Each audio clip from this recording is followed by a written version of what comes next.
नमस्कार दोस्तों, जय श्री राम। कैसे हैं आप लोग? थोड़े टाइम के बाद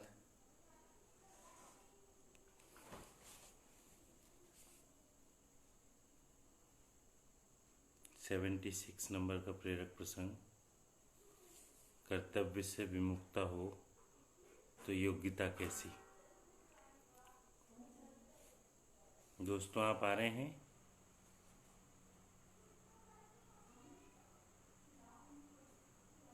थैंक यू। आपके आने से थोड़ा मोरल बढ़ गया है मेरा।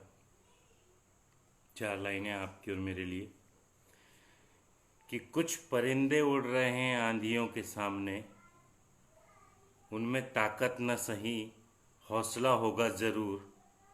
और इस तरह अगर नदी बहती रही तो देखना, तय समंदर तक एक दिन फासला होगा ज़रूर। ये जो प्रेरक प्रसंग दोस्तों मैं आपको बताने जा रहा हूँ, ये प्रेरक प्रसंग बहुत बड़े आयुर्वेद के प्रकांड पंडित नागार्जुन के जीवन से लिया है मैंने। नागार्जुन जी बड़े फेमस थे, उन्होंने कई सारी औषधियाँ बनाई, खोज की, और बहुत बड़े आयुर्वेद के ज्ञाता थे नागार्जुन जी।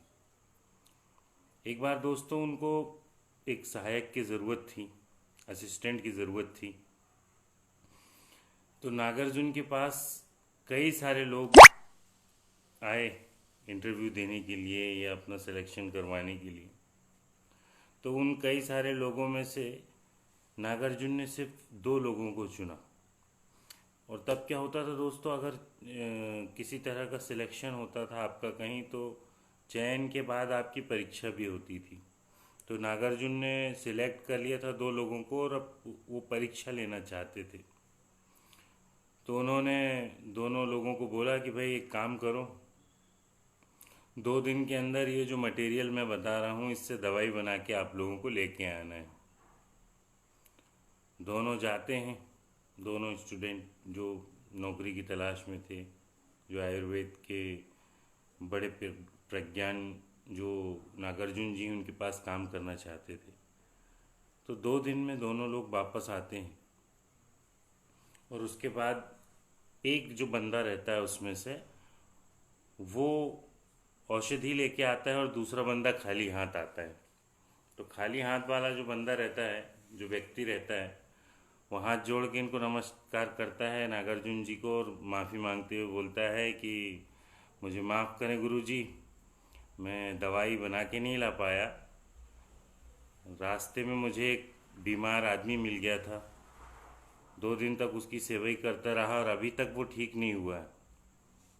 मेरे को आप 2 दिन का और समय दे दें तो बहुत मेहरबानी होगी, मैं औषधि बना के ला दूंगा।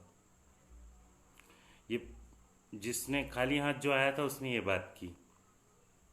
और जो व्यक्ति औषधि बना के लाया था वो बोलने लगा।